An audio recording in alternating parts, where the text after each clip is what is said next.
All there is silence, a hollow echo in the rooms of your life. A chair sits empty at the dinner table, a phone remains unanswered, a space in your heart yawns wider with each passing day. This is the reality for families when someone vanishes, leaving behind only questions and a chilling absence.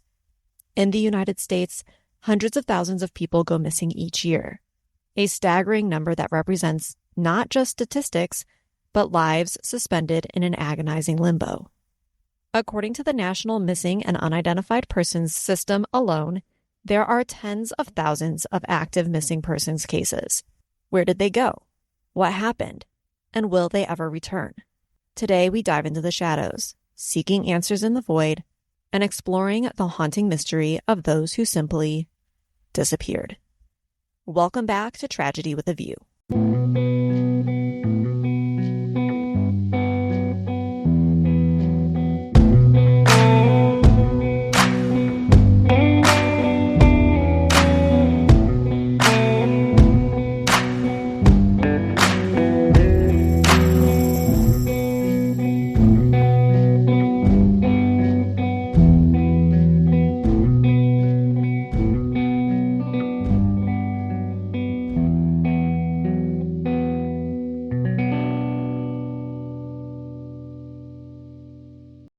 Welcome back. I'm your host, Kayla, and today we are going to the Arizona desert. The Arizona desert is vast, unforgiving, and silently holds its secrets buried beneath its sun-scorched sands. On June 23, 2021, the silence deepened with the disappearance of Daniel Robinson. He was a 24-year-old geologist, a young man with a bright future who vanished from a work site near Buckeye, Arizona. Through this journey, we find that while there are many questions, there is one fact that can never be put under a microscope. And that is, David Robinson absolutely, without a doubt, loves his son so much that he will not rest until he is brought home. And while, generally speaking, when trying to solve crimes, it is usually the simplest and most straightforward answer that is the correct one, the one that tells the truth about what happened. But what happens when you are seeing two different sides of the same story, both plausible, but each with evidence that does not support the theory? David Cornelius Robinson was a young and vibrant man who had his entire future ahead of him. Daniel stands about 5 foot 8 inches or 173 centimeters tall and weighing about 165 pounds or 75 kilograms. As an African American, he has the expected black hair and brown eyes. But there is something unexpected about him, and that is that he was born without his right hand and a portion of his right forearm. But this missing limb did nothing to stop him from learning to play musical instruments like the trumpet or prevent him from playing video games. Like many who are born without a limb or lose a limb, he proved how adaptable humans are, especially for Daniel, whose mom had even purchased him a prosthetic limb and he just refused to wear it. David graduated with honors from the College of Charleston in South Carolina in 2019 with a degree in geology, and pretty quickly was offered a job with Matrix New World as a hydrogeologist. With this job, Daniel moved to Tempe, Arizona, just outside of Phoenix, where his sister Divisha lived. Daniel's family, especially his dad, was not worried about Daniel with this move. David had raised Daniel and his 5 siblings as a single parent and was proud of all of them, but was especially appreciative of how smart and confident Daniel was. Daniel was outgoing and made friends easily. So again, when he moved in 2019, no one worried. And for a couple of years, there was nothing to worry about.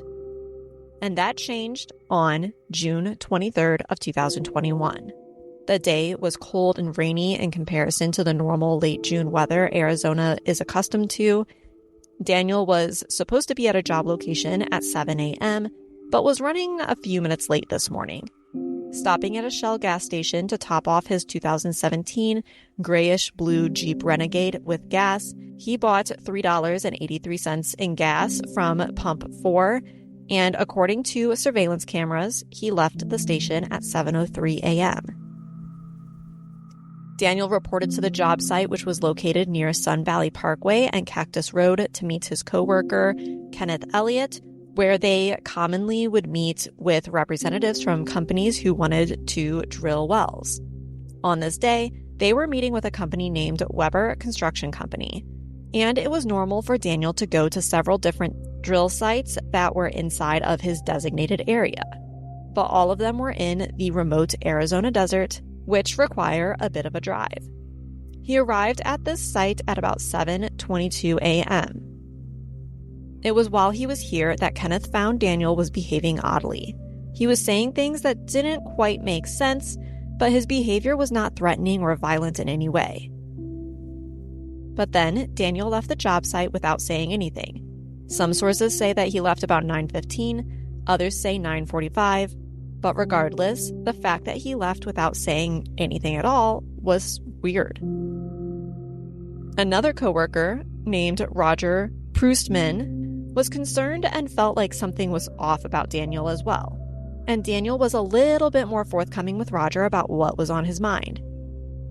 And it was that there was a girl he liked, but she didn't like him back. Other than this, though, he had no idea what was going on in Daniel's mind.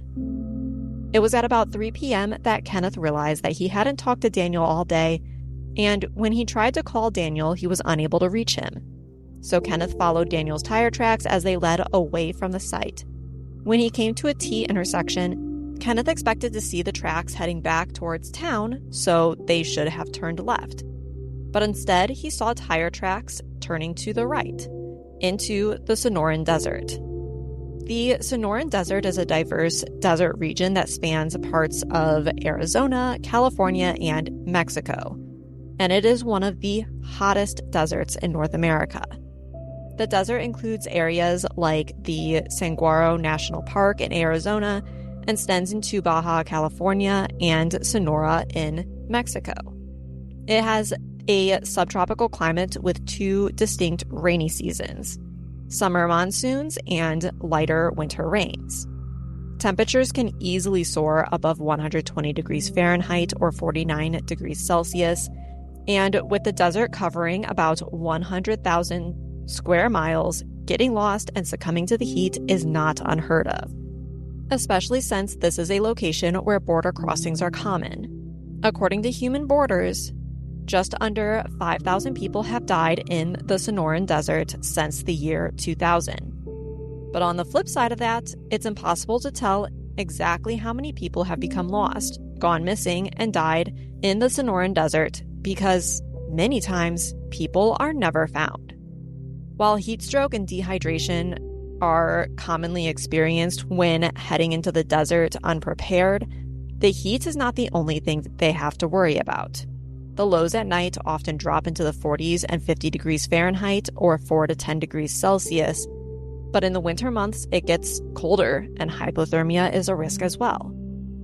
While Daniel might not have been at a severe risk for hypothermia, dehydration, heat stroke, venomous snakes, and, of course, foul play are all potentials for him to run into. Kenneth again tried to follow the tracks left by Daniel's Jeep, but soon ran out of tracks to follow. The entire time, he didn't see any signs of Daniel or his Jeep or where he might have gone besides deeper into the desert. Still unable to locate Daniel, Kenneth got in touch with Davisha, Daniel's sister, and then finally made contact with his father, David. David called the police to report his son missing, and they told him that he had to wait for 12 hours before he could make a report. However, this is false information. No matter the jurisdiction, you can make a missing person report at any time, and I highly encourage you to push back if a police officer or someone within a station says that you have to wait. And it sounds like that's exactly what David did, because at 7 p.m., less than 12 hours after Daniel was last seen, he was reported missing. And in the days that followed, a massive search was underway. From June 24th through July 9th, ground searches were performed to again follow the tracks left by Daniel's Jeep and search the area surrounding the job site location. Police tried to ping his cell phone, which Immediately, they were unable to get a location on, but they would later find that his phone stopped pinging at 11:30 a.m. on the 23rd, well before he was discovered missing. It wouldn't be until July 21st that his cell phone records and data would be obtained, and police found that there were only 5 outgoing text messages on June 23rd prior to Daniel going missing. On June 25th, helicopter searches began, and still nothing was found. On July 26th, Daniel's father, David, arrived in Arizona and does everything that he can to assist in the search for Daniel. He handed out missing persons flyers and was on the ground searching teams and tried to keep everyone motivated and eager to help find his son. He would also help to expand the search by calling to check mental health facilities and homeless shelters to see if anyone resembling Daniel had arrived in the days prior. Family and friends tried to gain access to Daniel's apartment, but the management staff denied entry. Later, on July 6th, police would gain entry in order to do a wellness check. A thorough search of his apartment was done, and while I saw one source that said that there was nothing unusual, another source stated that his closet seemed in disarray and that his laptop had been accessed. But all that was done on the laptop after the time that Daniel went missing was that someone looked at what his search history was and just kind of clicked around on his computer. And while this is curious and maybe alarming to some, it was not a cause of concern to the police. On one hand, I can see this being proof that maybe Daniel was trying to disappear, quickly going through his closet to grab clothing or important items and make sure that his computer didn't leave any trace of where he was heading. But on the other hand, this could be a sign that somebody was looking for something. Maybe someone who found out where he lived and knew that many people would hide items and money in their closets. Still, this search really didn't provide any clues to Daniel's location. But it was noted that Daniel's work paid his rent for the month. 10 days later, police would begin a financial review along with Daniel's family to see if they could find anything that might indicate trouble or clues that might show Daniel intended to relocate. But again, this does not provide anything to go on. It wasn't until 26 days after Daniel went missing that something was discovered. Something big and indicated trouble.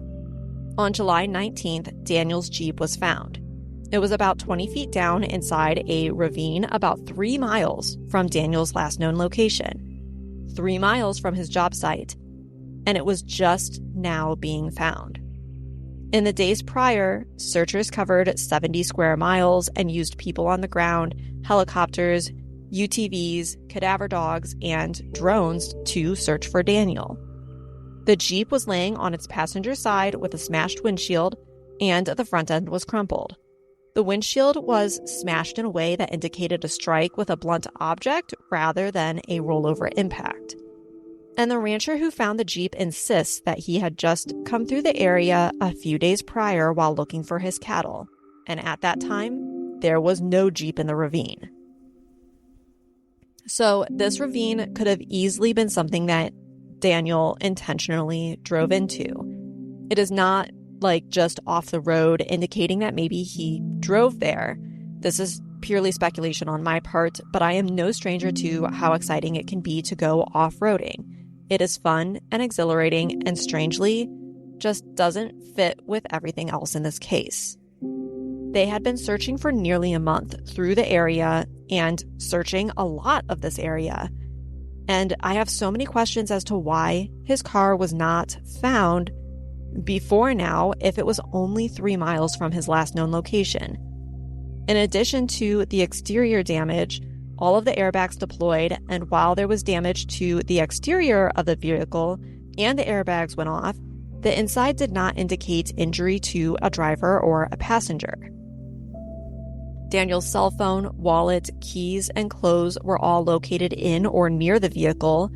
His jeans were turned inside out.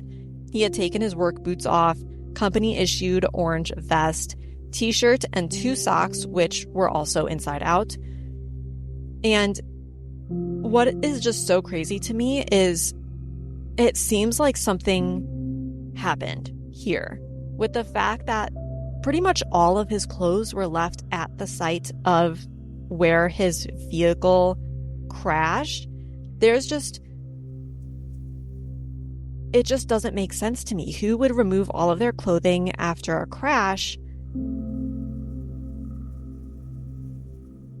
And I guess, again, this is speculation. The only thing that I can really think of that would make me, get into a car accident and then take off all of my clothes was if...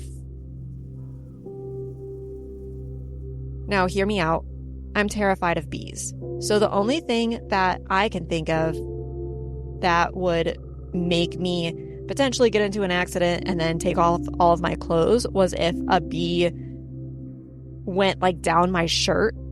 But again, I don't know that I would strip naked. I mean, I would maybe just rip my shirt off and maybe get out of the car and run. But this just doesn't make sense. These little bits of information just don't make sense. They don't add up. And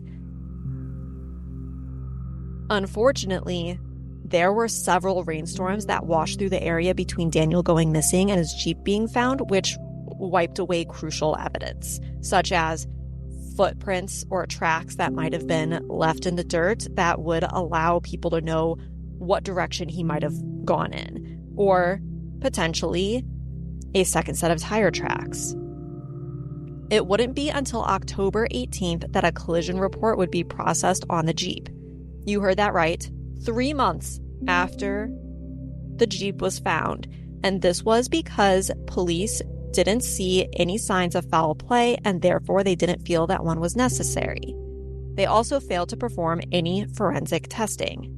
But this didn't set well with David, who hired a private investigator by the name of Jeff McCrath, who specialized in collision and reconstructing vehicle accidents, and he ran the report first thing. A vehicle collision report is an official document that provides detailed information about a traffic accident involving one or more vehicles. This is typically prepared by law enforcement officials who respond to the scene of the accident, and the report often includes details of the accident such as the date, the time, and the location, the parties who were involved, and this usually includes the names, contact information, and insurance details of the drivers, passengers, and witnesses. Vehicle information, such as the make, model, and license plate number of what vehicle or vehicles were involved. A description of the events, which is exactly as it sounds. It's a narrative or a diagram explaining how the accident occurred. It provides a damage assessment, which describes the damage to vehicles and the property, and also includes any citations or violations that were issued during the event. These reports are used for insurance claims, legal proceedings, and record keeping. And because Daniel's Jeep wasn't found until nearly a month after Daniel went missing, many of these details are unknown. However, what was reported showed that there was a rollover accident that occurred at about 1 p.m. And this is the only crash reported in the system. The speed increased right before impact, which might indicate that Daniel went into a ravine on purpose and then tried to climb out the other side, rolling his vehicle in the attempt. It also showed that Daniel's seatbelt was buckled at the time of the accident. After the crash, and after the airbags deployed, the ignition was turned over 40 to 46 times. The system showed that the car was driven or logged 11 miles or 18 kilometers after the crash. And while this is not uncommon, according to the Jeep Dealership Service Department and other crash reconstructions involving Jeeps, this is still important to note, especially when you combine it with the fact that many people had searched through the area and had not located the Jeep until July 19th. Jeff also found that there was red paint from another vehicle on the front of the Jeep, which could have been there before the accident or might be a clue in the true cause of the accident. Forensic testing was finally done as well, but the results have not been publicly revealed. Police took dry and wet swabs of the inside handle of the driver's side door, steering wheel, gear shift, push start button, the rear view mirror, and the driver's seatbelt. In crime scene processing, wet and dry swabs are a technique used to collect DNA or other biological evidence from surfaces. To do a wet swab, a sterile cotton swab is moistened with a few drops of sterile water, and the swab is then used to gently wipe over areas, which loosens and collects cellular material or biological evidence such as blood, saliva, or skin cells. To follow the wet swabs, you would then use a dry swab, which is a separate dry cotton swab that is applied to the same area, and this helps to collect any remaining material that was dislodged by the wet swabs. This method ensures thorough collection of evidence while minimizing contamination. It's an extremely meticulous process that plays a crucial role in forensic investigations. Besides the crash, Jeff reviewed phone records in October of 2021, and this revealed that Daniel's cell phone was at the crash site at about 10:05 a.m. Again, curious though if the crash occurred at 1 p.m. Records revealed that Daniel had been texting with a woman that he had recently met and had seemed to very quickly fall for. He had a side gig doing Instacart deliveries, and on June 12th, he had met Caitlin during a delivery. She was with a friend and they had been drinking and ended up inviting Daniel to stick around and hang out with them. They talked about podcasts and eventually exchanged phone numbers. But it was after this that maybe Daniel began to become a little bit overbearing to Caitlin. He used the excuse that he left something at her house to show up unannounced, and Caitlin communicated that behavior was making her uncomfortable. He was texting her to say that he couldn't stop thinking about her and that he loves her, but the feelings just were not reciprocated. She told him multiple times that she did not see them hanging out again anytime soon, that his behavior was not normal nor acceptable to her, and that she wanted him to leave her alone. But Daniel had told his family that he had met a woman and that he was in love with her, and he hadn't told them that she didn't feel the same. He also didn't tell them that he had only known her for 11 days. His last text message to her was the day before, or to be exact, 18 hours before he went missing. And he seemed to have a broken heart. Many, and I agree, do not believe that he would be suicidal over the situation, even though this is something that the police suspect. His last text message to Caitlin said, quote, "The world can get better, but I'll have to take all the time I can, or we can, whatever you name it. I'll either see you again, or I'll never see you again." Police seem to believe that this might be a sign that he was suicidal and that the never see you again implied that he was intending to take his life. But, like I said, I just don't agree. There are plenty of times that I've broken up with people and I've never seen them again, and we live in the same area. In November, the FBI was brought in on the case and they identified some new contacts and conducted follow-up interviews with witnesses. They pulled video and satellite footage and conducted fraud reports on Daniel's social security number and financial accounts and investigated potential sightings. All, again, without revealing any new leads to follow. David, Daniel's father, has been a huge part of this search effort and why the search for his son continues today. From the onset, he drove from South Carolina to Arizona to be on the ground to search for his boy. He has been critical of why the police did certain things, like why they did not follow missing person protocol from the beginning and how they quickly ruled out foul play. He also has been vocal about a number of inconsistencies in what they found versus what he has determined with the help of his private investigator, which, as much as we never want to point the blame at police, there are times where finding flaws in the process makes the entire system better. And I believe that is exactly what David is trying to do by being critical. His intent is never to blame them for his son being lost. He is just a father who wants answers, much like any father or any mother would. David has organized and done over 49 weeks of searching in the desert, and he actually just started the most recent search this past Saturday on April 12th. He has created the Please Help Find Daniel website and social media pages. He's organized an independent search and investigation into his son's disappearance by hiring the private investigator.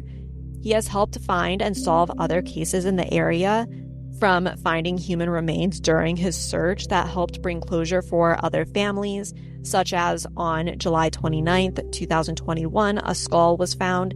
And then again on November 6th, 2021, other human remains were found. Neither of these were Daniel. He has gone on to many podcasts to help raise awareness for missing persons, not just for Daniel, but for others as well. He has followed leads and maintained good connections with the law enforcement officers and government agencies who are working on this case, and he has attended events to bring awareness to the Missing America crisis and founded the David Robinson Foundation. He has also run for Congress with the platform to help bring new laws to how missing person cases were handled. Not to mention the absolute lack of attention for Daniel's disappearance. When compared to someone such as Gabby Petito, the coverage and the search for Daniel has been minimal at best. And this highlights the media frenzy that occurs due to what is called the missing white woman syndrome. And it is not just the public, those who have someone they love missing, who notices that the media isn't a consistent news source when it comes to missing persons. And even those who did talk about Daniel didn't include the whole story, leaving out key information. And again, this is speculation on my part, but if you have the same response to a missing person report that Gabby Petito had, there might be information gathered, and that information that's gathered might lead to a significantly more plausible theory than what we currently have. It is possible that foul play was involved in a form of force, or maybe even Daniel might have been drugged.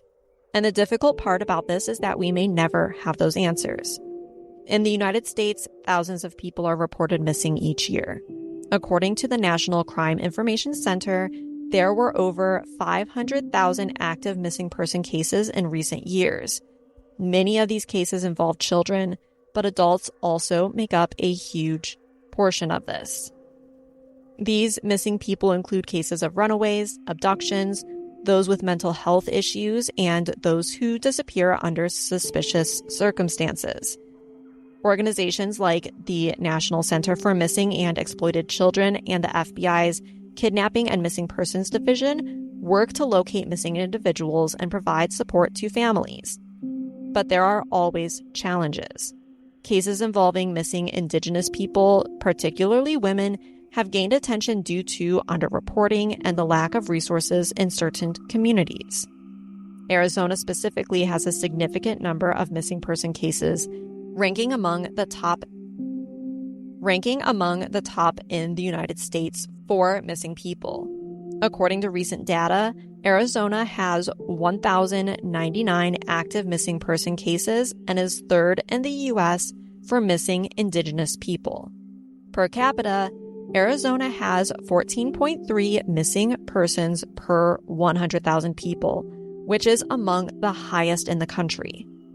Efforts are ongoing to address these cases, including the development of alert systems specifically for missing Indigenous individuals. Still, though, in the United States, a significant number of missing person cases are resolved each year. According to the data from the National Missing and Unidentified Persons System, as of January 2025, there have been 56,480 resolved missing person cases. How far back are we talking with those resolved cases? It's hard saying, since Some cases have never been reported into the system, and others have been standing cold for decades. But this highlights the efforts of law enforcement, forensic experts, and the organizations dedicated to reuniting individuals with their families or providing closure. The National Missing and Unidentified Persons System was officially launched in 2007. However, it includes cases that date back much farther, as it serves as a repository for long-term missing persons and unidentified remains.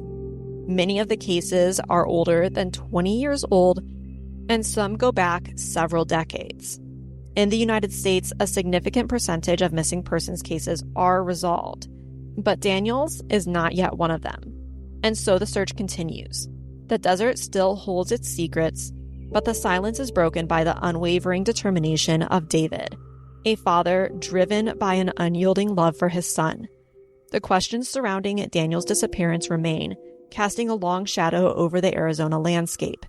But amidst the uncertainty, one thing is clear: the pursuit of truth will not cease.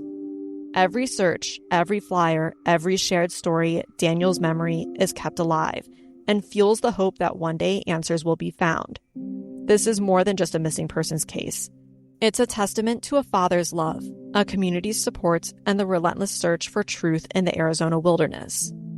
I encourage anyone with information to come forward to help bring Daniel home and to bring peace to a family that deserves answers. If you have any information at all, please reach out to the Buckeye Police by calling 623-349-6411, or you can submit a tip online at pleasehelpfinddaniel.com. Thank you for listening, and for anyone who is missing a loved one, I hope your answers come soon. You deserve that. We'll talk next time. Bye. What is life without close calls with disaster? Thank you for listening. Don't forget to follow the podcast to be the first to hear the now weekly episodes. Join our subscription on Patreon, Apple, or Spotify today and immerse yourself in the haunting beauty of the great outdoors. For around $4 a month, you'll get exclusive access to the first episode of each month and early access to all other episodes, showcasing the morbid and mysterious side of nature.